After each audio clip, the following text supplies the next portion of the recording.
Okay, Shalom. Shalom. Before we start, I want to give all praises, glory, and honor to Yahweh, Ba'Hashem Yahushua, Ba'Hashem HaKadosh. Double honors to the apostles and elders of your millstone, the men who teach and rule well. And peace and salutations be unto you, fellow brothers, you Akim, that also push out this word in truth, sincerity, and in faith, as well as to you faithful listeners. All right, and those who want this lesson be edifying, we're going to be bringing out a couple precepts. All right, inspired actually by a comment that was left on the apostles page, or the apostle Ramlab, or who we give double honors to, okay, and he basically left a comment, basically inquiring, as to why, why he was essentially catching hell, all right, because even I'm not gonna basically like over expound, but essentially this brother, all right, a really young brother in the faith, all right, was inquiring, asking why is he. Why is he catching hell? Why is this? Why are these things happening to him? Okay, certain things that didn't happen before he was in the truth and now are, because what, he's starting to believe in Yahweh Ba'Hashem Yahushai. And of course, even for older brothers as well, this is another fact that we can't forget, is that whatever befalls us, all right, we can be moved by these afflictions that the Lord puts upon us. All right, key word or key phrasing are that the Lord puts upon us. So if we can get the first.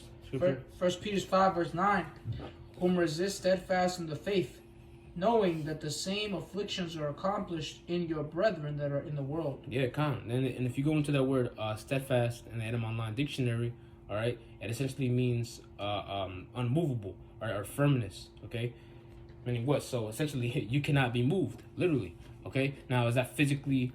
Is that like an actual a physical scenario? All right, when you read that scripture, is that actually the spiritual demon Satan, all right, which is a tempter according to the scriptures, all right, that the Lord puts upon brothers, all right, to be tested. Okay, is the Lord sending the spiritual demon Satan to physically move you because of your physical firmness? No, that's not what it's talking about.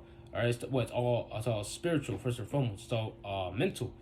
All right, of course, and physical infirmities and things of that nature as well. Yeah, that's why I said whom resist steadfast in the faith. Yeah, the water in the faith, because it's a spiritual thing. Because faith is all in the mental. It's all in the mind. All right, you don't. Of course, yeah, you do show faith by your works, like the scriptures say. That faith is a very spiritual thing that it starts in your mind.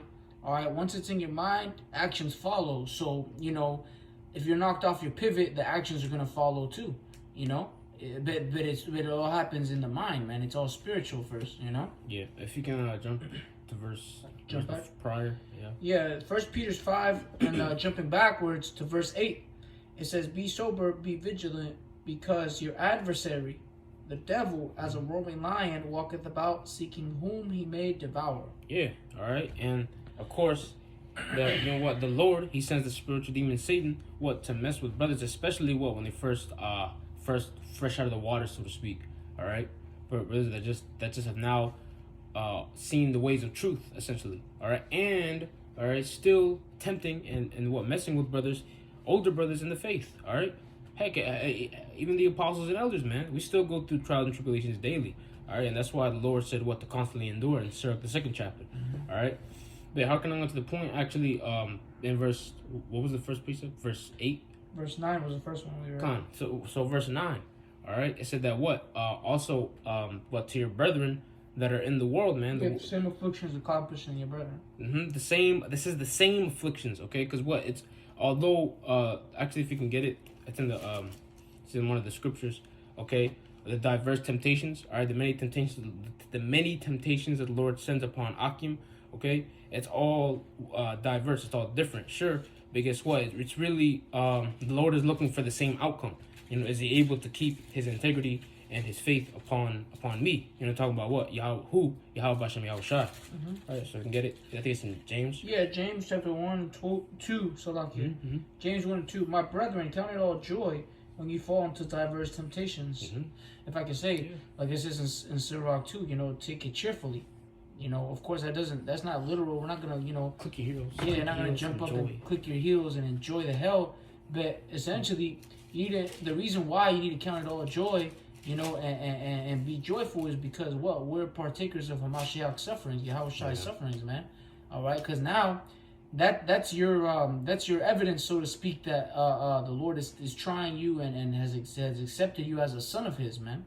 You know, that's why you should. That's one reason you should count it all joy. Okay, because now also another reason you should count it all joy. The scriptures say that when we are judged, we are chastened, that we should not be condemned with the world. So now we know. Oh, okay, I'm catching hell. Lord willing, I won't be condemned with the 2/3 of the nation of Israel and the wicked ones of Israel. You know. Okay. Yeah, and also yeah, even relating back to Peter's, okay, because that's why the scriptures also say what to think not strange, you know, not in a prideful way, but thinking like, you know, you're the only brother that's going through a unique scenario, so to speak, or like a trial that no other brother has been through. Nah, that's not the gist of it, man. Because what it says that the brethren that are in the world, man, all right, diverse temptations. Another brother in the world most definitely is going through the same thing you are going through. All right, probably even worse, you know, but so to speak, because that's their lot. All right, and the Lord is not going to put any more heaviness that can be brought upon you, man. He's paraphrasing 1 Corinthians 10 and 13. So lock it. Yeah, no, I was gonna say I got a precept, and also, you know, the Lord did say that in 1 Corinthians 10 and 13. He said, you know, there had no temptation taking you, but such as is common to man. You know, and the Most High is faithful, who's not gonna suffer you, you know, above, you know, that you are able to bear. You know, it's something that whatever you're going through is something you can bear, essentially. You know, and I remember Salak, if I could say real quick, a while back, you know, I remember the brother Ganon DC Camp. You know, he said, man, like you go through hell, and it's just so heavy. And you're like, man, I must be strong to be able to deal with this. You know, because it's real heavy sometimes. But this is 1 Peter 4 and 12. Beloved, think it not strange concerning the fiery trial which is to try you, as though some strange thing happened unto you. Yeah, so whatever happens to you, you shouldn't think it's strange at all. You shouldn't think it's strange at all, man. It's not, you know, hey, man, because that's the thing, man. When you're a man of the Lord, a man that comes to serve the Lord, and you're continuing to serve the Lord in truth and in sincerity, and the Lord starts actually supping with you and dealing with you on that level, well, exactly what you don't want, exactly what you wouldn't thought would happen happens. You know, you're late to work and something like that, and then halfway there you're like, man, I hope I don't get a flat tire or something, and that's exactly what happened. You know, I don't mean it in that sense that it's exactly what that's gonna happen, but you know, hey, things happen to us to try us, man. It's Satan, you know. Yeah, we can be here for a long while talking about the diverse temptations of the scriptures say, but if you can get 1 Thessalonians 3 and 3, okay, because this also ties back into Peter's, man, all right, which is the what the video is centered on, man.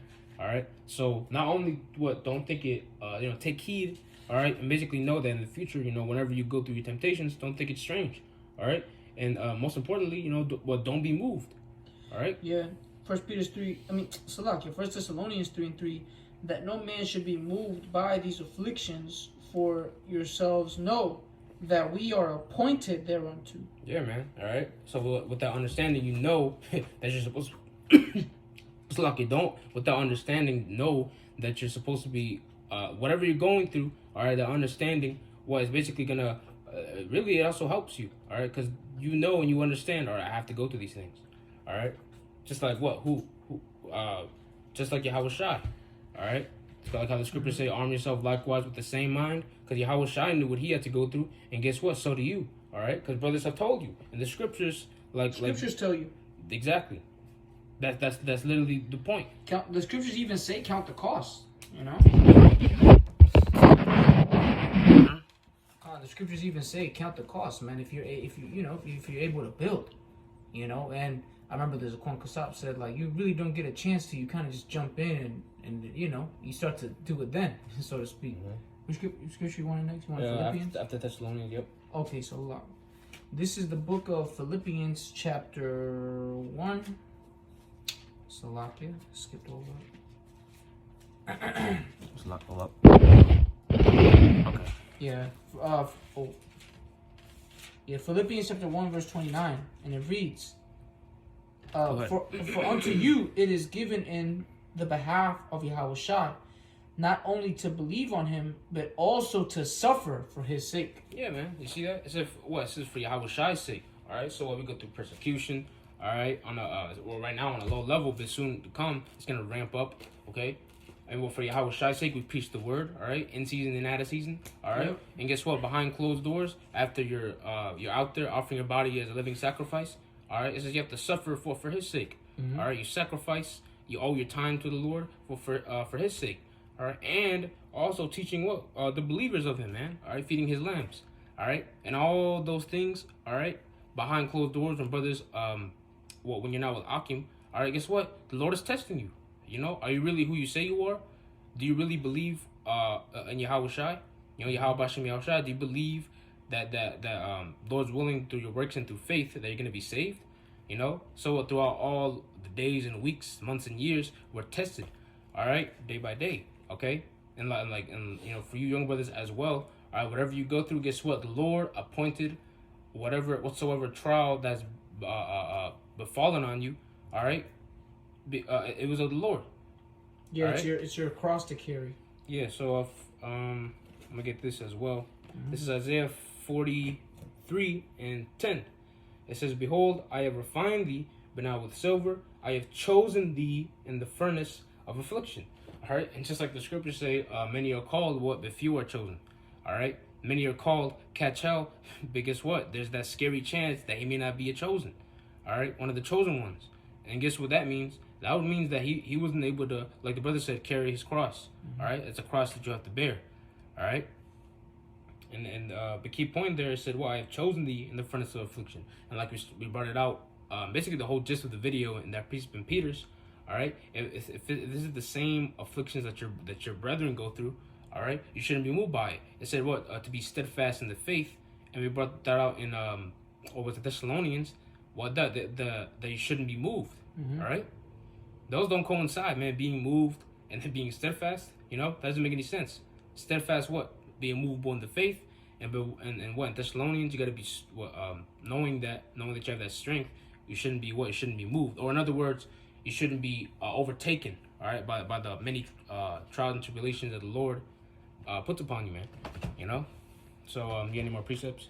So that was pretty much the point. You know, those one of you brothers was edified, you know, built up in the spirit, and as well as exhorted as well. You know, so we're gonna close out by giving all praises, glory, and honor to Yahweh, Ba'ashem Yahweh Shai, Ba'ashem Kakodash. Double honors to the apostles and elders of your millstone, the men who teach and rule well, and peace and salutations be unto you, full of brothers, you Akim, that also push out this word in truth, sincerity, and in faith. Shalom. Shalom.